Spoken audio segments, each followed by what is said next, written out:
Pessoal, fechamos a aula anterior, só transcrevendo aqui, comentando o dispositivo da Constituição que traz uma redação diferente da regra do Estatuto, o 37.4. O que ele faz? Ele permite a abertura de novo concurso durante o prazo de prorrogação de concurso anterior, assegurando preferência na nomeação aos aprovados no primeiro concurso. Pessoal, esse dispositivo da Constituição, ele permite uma baita de uma bagunça nos concursos passíveis de celebração pela administração. Então, olha só, pela regra da Constituição, para nós entender do Estatuto. Pela regra da Constituição, um exemplo aqui, tá?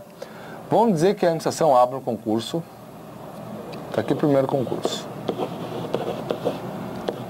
para 100 vagas.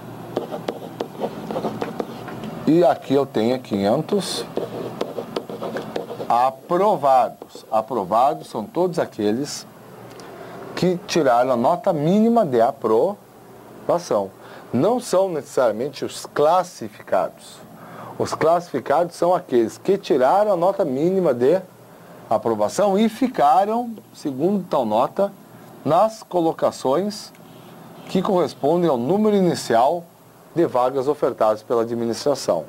Então, no nosso concurso, se eu tenho 500 aprovados, eu vou ter 500 classificados, aí observando a ordem de classificação.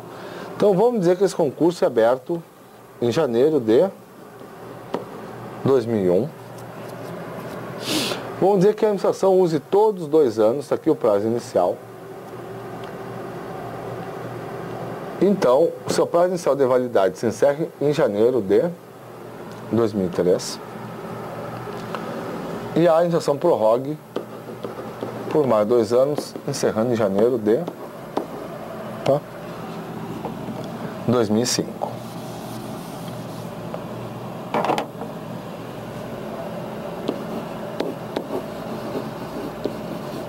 Então aqui está.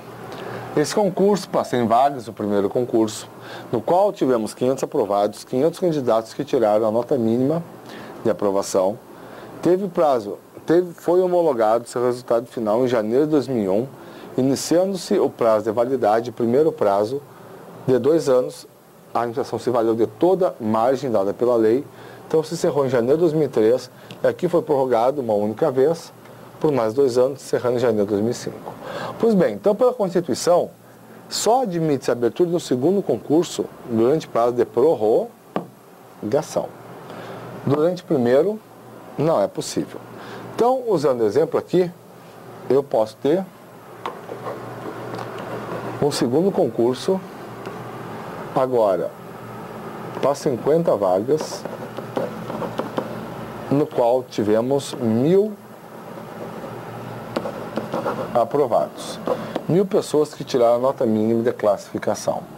Vamos dizer, aqui, que esse concurso foi homologado, seu resultado final, em junho de 2003.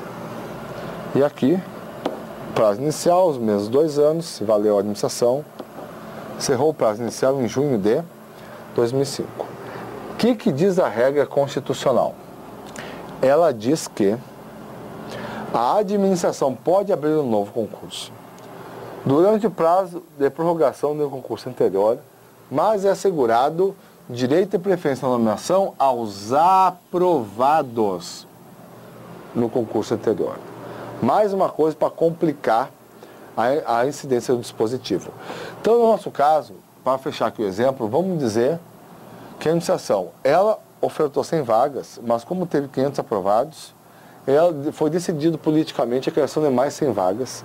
E, na verdade, foram feitas 200 nomeações. É possível? Claro que é.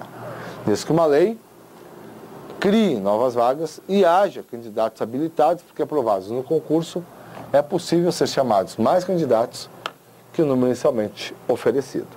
Pois bem, então chamou o dobro do que ofereceu, e mesmo assim, ainda havendo 300 candidatos aprovados aqui, resolveu abrir um segundo concurso no prazo de prorrogação, dentro do prazo de prorrogação do concurso anterior. Aqui ofereceu 50 vagas e obteve 1.000 aprovados. Tudo bem. Ela vai lá e decide, vamos dizer, em janeiro de 2004, durante ainda o prazo de prorrogação do concurso anterior, chamar 50. Os 50 primeiros classificados no segundo concurso. O que vai haver, pessoal? Aqueles 50, na ordem de classificação, aprovados no primeiro concurso, vão a juízo e tranquilamente vão ter assegurado o seu direito à nomeação. Por quê? Porque eles têm preferência com relação aos aprovados no segundo concurso. Essa, na minha opinião, é a principal desgraça da regra da Constituição. Ela dá direito e preferência não apenas para os classificados, mas para todos os aprovados, para todos que tiraram a nota mínima no primeiro concurso. Então seria isso que aconteceria nesse caso aqui, ó. A administração já chamou 200, 100 a mais do que as vagas iniciais, abriu um segundo concurso dentro do prazo de prorrogação do primeiro, aí chamou 50, os 50 primeiros colocados, aí incidiu a Constituição. Os outros, na ordem de classificação, 50 aprovados no primeiro concurso, podem ir a juízo ou pleitear perante a própria administração e devem ter reconhecido seu direito à nomeação. O que a administração vai ter que fazer nesse caso? Se quiser, pessoal, nomear os candidatos aprovados no segundo, ela vai ter que esperar expirar o prazo de prorrogação no primeiro concurso. E aí, então, a partir de fevereiro de 2005, ela pode nomear diretamente os candidatos aprovados no segundo concurso. Pessoal, o Estatuto traz uma regra muito mais interessante, né? Olha só. Acabou a história. Não será aberto um novo concurso enquanto houver candidato, mais uma vez, aprovado em concurso anterior com prazo de validade não expirado. Então, o Estatuto, pessoal, é muito simples. Não me interessa se é o prazo inicial ou o prazo de prorrogação. Enquanto houver candidato aprovado em certo concurso, com prazo de validade não expirado, não pode ser aberto um novo concurso. Uma regra diferente, portanto, da regra da Constituição, mas perfeitamente constitucional, porque amplia a margem de segurança dos candidatos aprovados no primeiro concurso. Então é bem simples, pessoal. A administração pode abrir, aproveitando aqui a regra do Estatuto, a administração federal, ela pode abrir um segundo concurso durante o prazo inicial de um concurso anterior? Pode. O prazo de validade ainda não expirou? Ela pode? Pode. Desde que não tenha mais nenhum candidato aprovado no primeiro concurso ainda ser convocado pela administração. Pois bem, aqui fechamos a disciplina do concurso público e vamos agora para 2 pontos indispensáveis da 812/90. Então, olha só. Iniciando a leitura da nossa posse. A posse dar-se-á pela, aqui então a posse, a assinatura do respectivo termo, o termo de posse, no qual deverão constar as atribuições, os deveres, as responsabilidades e os direitos inerentes ao cargo ocupado. Vamos explicar aqui que não poderão ser alterados unilateralmente por qualquer das partes, ressalvados os atos de ofício previstos em lei. Então nós sabemos que a posse é por meio da posse que se dá a investidura no cargo. É quando da investidura, quando da posse, que o antes nomeado torne-se servidor. Só deixa eu aqui adiante um pouco, tá? Para ninguém ter dúvida aqui, ó. Só haverá posse nos casos de provimento de cargo por nomeação. Então, bem tranquilo, tá, pessoal? Que apenas o provimento originário dá lugar à posse. Ou, de forma mais simples, apenas a nomeação dá lugar, na sequência ordinária da lei, à posse, ao ato de investidura no cargo. Tudo bem. Então, a posse é o ato pelo qual o antes nomeado se torna servidor, é quando ele é realmente investido no cargo, quando se completa a relação dele com a administração. Como é que ocorre a posse, pessoal? A posse é um ato, sem dúvida, formal. Ela ocorre mediante a assinatura do termo de posse. No termo de posse, diz aqui que deverão constar as atribuições, os deveres, as responsabilidades e os direitos inerentes ao cargo ocupado. Ou seja, deve constar, generalizando, todos o conjunto de regras e direitos, o conjunto de normas funcionais relativos ao cargo ocupado.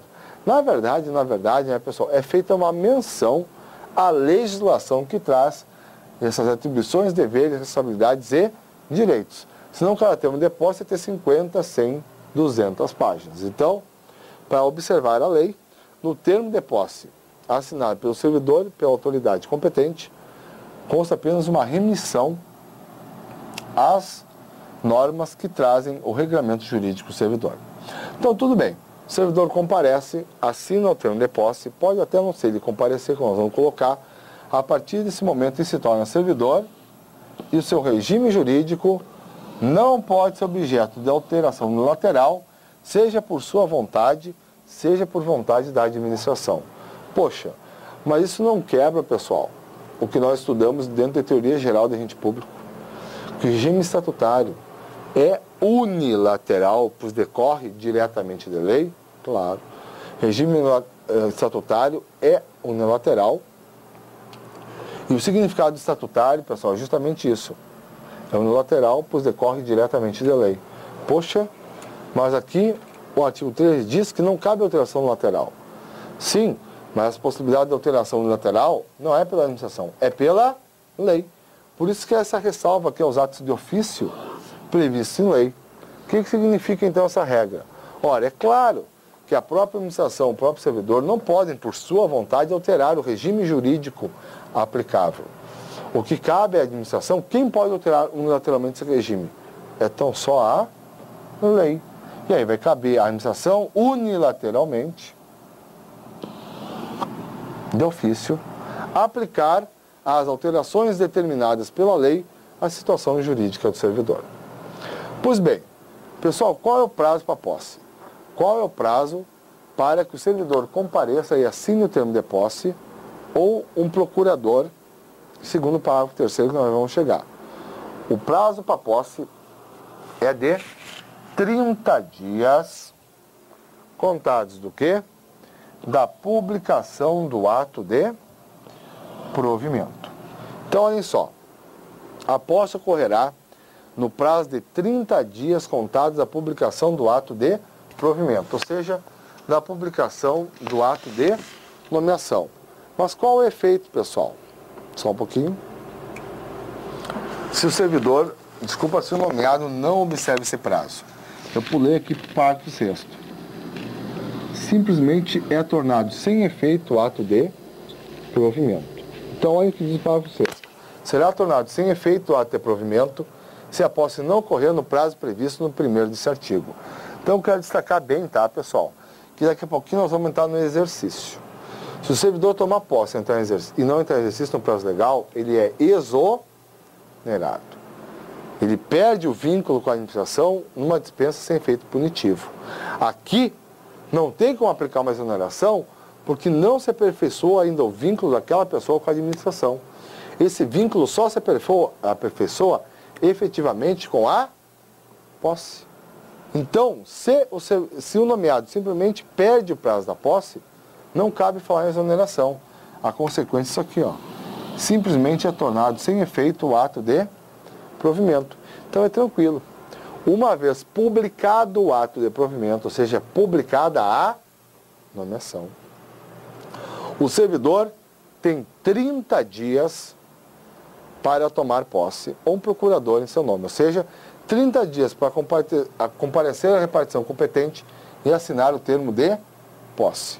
Se ele não assinar o termo de posse nesse período de 30 dias, simplesmente o ato de provimento é tornado sem efeito e cessa, portanto, a possibilidade de posse para o nomeado.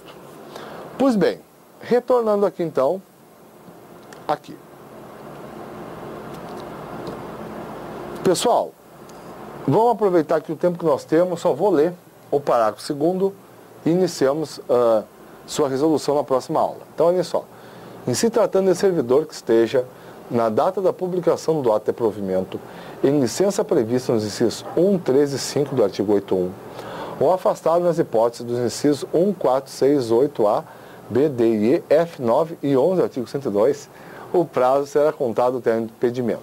Pessoal, vai ser um saco para quem fez as questões da FCC, mas nós vamos fazer aqui a mesma coisa que a gente fez lá, que é colocar por escrito todas as licenças e afastamentos aqui listadas que até alteram, portanto, o termo inicial para posse. Mas isso a gente faz na próxima aula.